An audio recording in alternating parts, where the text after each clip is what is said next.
The Russian army is the best in the world. They can capture the whole planet. Russia has a lot of the best tanks and soldiers. When the war in Ukraine began, Western politicians and experts all said that Kiev would fall in a few days or weeks. The most frequent forecasts spoke about the fall of Kiev in 3-4 days. However, such forecasts were failed after a month of the military campaign, and after 1 year it became clear that the Russian army had exhausted its combat resource, and Russia was therefore forced to carry out mass mobilization. Hi everybody, my name is Vlad, I'm Russian, and today I'm gonna tell you about why the West overestimated the power of the Russian army and what factors this related to. The first reason is the huge corruption in the Russian army. Many people have known about corruption in Russia for many years. Hundreds of materials on this subject have been made by Russian investigators. However, the factor of corruption and its scale in the Russian army was clearly underestimated, given what they saw on the battlefield. Despite the fact that Russian defense spending was tremendous, about $60 billion a year, we saw a terrifying picture of the plight of the Russian army, starting with the old equipment that had not been serviced for years and broke down right during the attack, ending with the expired food supplies and the lack of bulletproof vests. With such enormous expenditures, the Russian army turned out to be extremely backward in terms of equipment quality, even against the background of relatively poor Ukrainian army, whose budget is 10 times less. There is no need to talk about comparison with NATO countries. It's not known for certain what scale of corruption exists in the Russian army, but with the beginning of a full-scale war in Ukraine, it became very clear that the problems are so enormous. All $60 billion a year did not come close to the armed forces. The Americans built their calculations based on such spending on defense, probably took into account the corruption factor but totally underestimated it. The second reason is fake reports of the Russian command. Due to total corruption, it turned out that a significant part of the Russian army and weapons exist only on paper or in extremely small quantities. Western analysts relying on Russian military reports came to the conclusion that the Russian army had been modernized, re-equipped, and adopted a new management concept. In fact, the Russian army entered the war using mostly old Soviet weapons, T-72 and BMP-1 tanks. Interestingly, T-90 tanks that were highly appreciated by Western analysts, they were practically not used in a military company, and most of these tanks were previously exported. For example, the Indian army has more than 1,000 of these tanks, while the Russian army has just a couple of hundreds of these tanks. The armored tank, introduced in 2016, was never seen on the Ukrainian fronts. A similar state of affairs has developed in other areas of the Russian army, so this is a universal problem. The third reason is the concentration on the evaluation of certain types of weapons. Western analysts often evaluated the latest Russian equipment and gave it high marks. From this, they concluded about the high combat capability of the Russian army. The same mistake was made in the interwar period, when the French army was highly appreciated because of its latest technologies. So at the beginning of the World War II, the French had the best tank in the world, the Char B1, which surpassed any German tank in characteristics. In general, the French army of that period was extremely highly valued, but as a result, in a military campaign, Hitler was able to take French in less than 2 months. Returning to the point of the Russian army, Western analysts practically did not pay such attention to the most important point, logistics, which turned out to be a weak point in the Russian army. Since the beginning of the war, it became clear that Russia simply does not have enough trucks to supply ammunition and equipment. Moreover, freight transport was extremely outdated and poorly maintained. In addition, the brigades lacked various mechanics because even small breakdowns completely stopped supplies and equipment, some of which were simply left on the battlefield.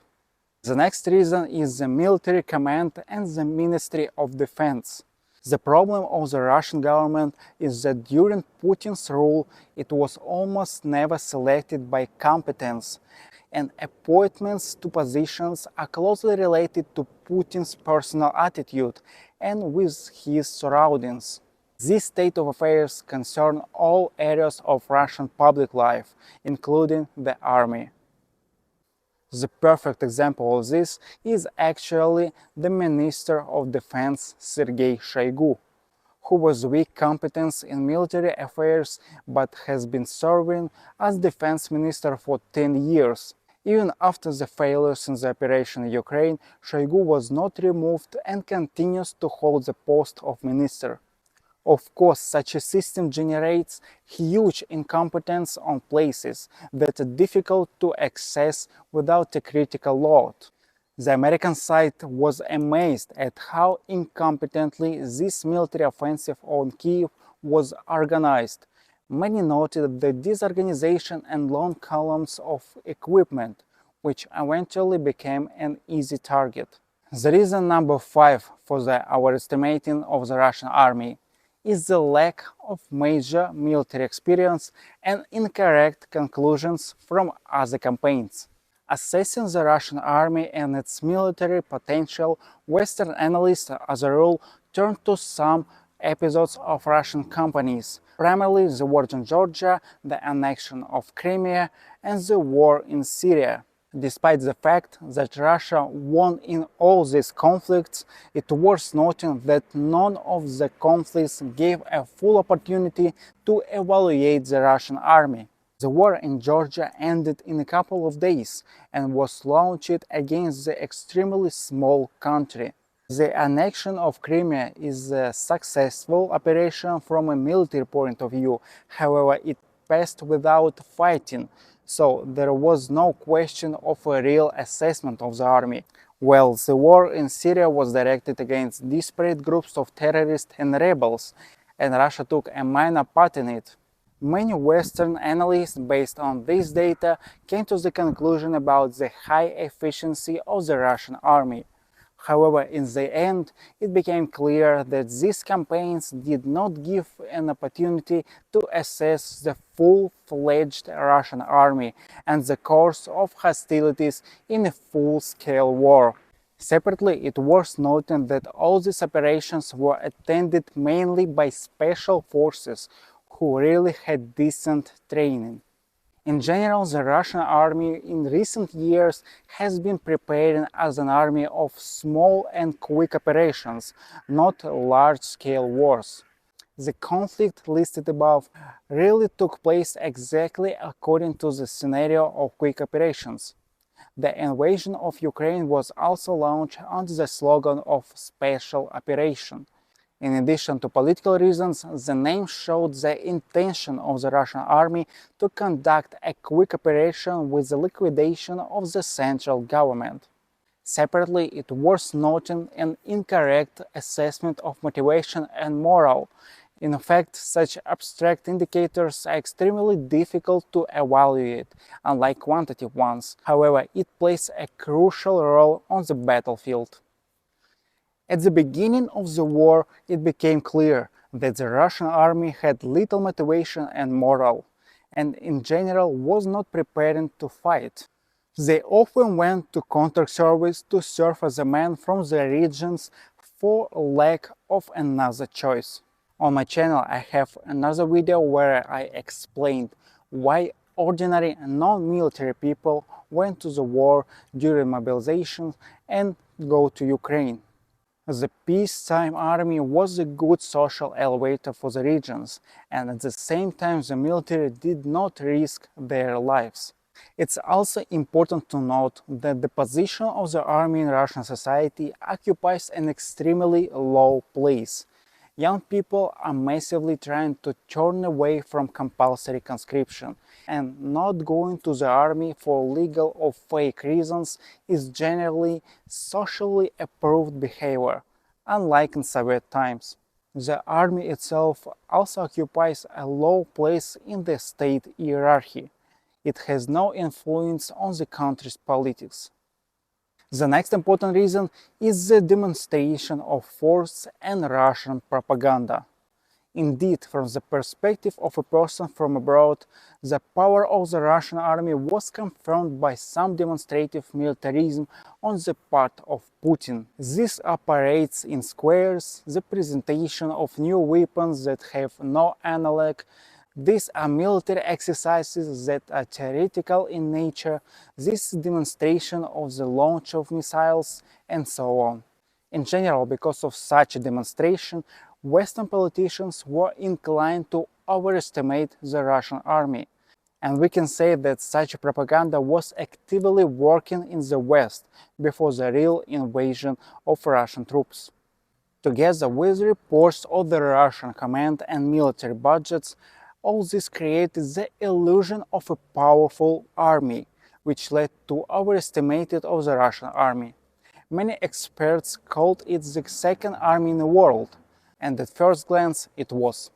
An important factor in this regard is the stereotype of the Russian army, which originated during the Second World War and continued during the Cold War. The Russian army, being the successor of the Soviet army, was associated with the power of the victor in the Second World War. The modern Russian army has really absorbed a lot of things from the Soviet army, both its problems and its positive sides. However, for so many years, without adequate modernization, the armed forces have stagnated. The last thing worth mentioning is the overestimated of the enemy as an intentional policy of the Western defense system. In order to effectively counter a potential adversary, it's necessary to increase its own forces in proportion to the incoming threat, which Western countries did in response to Chinese and Russian developments. In this way, the biggest mistake can be underestimating the enemy, which many countries were stumbled over in the past. Therefore, a deliberate overestimate of opponents in this case will be more to the benefit than to the detriment of the Western defense system. Summing up, it was saying that the Russian army was overestimated in many ways, due to underestimated of corruption and official reports, due to an incorrect assessment of combat experience, and in the end because of Russian propaganda and demonstrative militarism.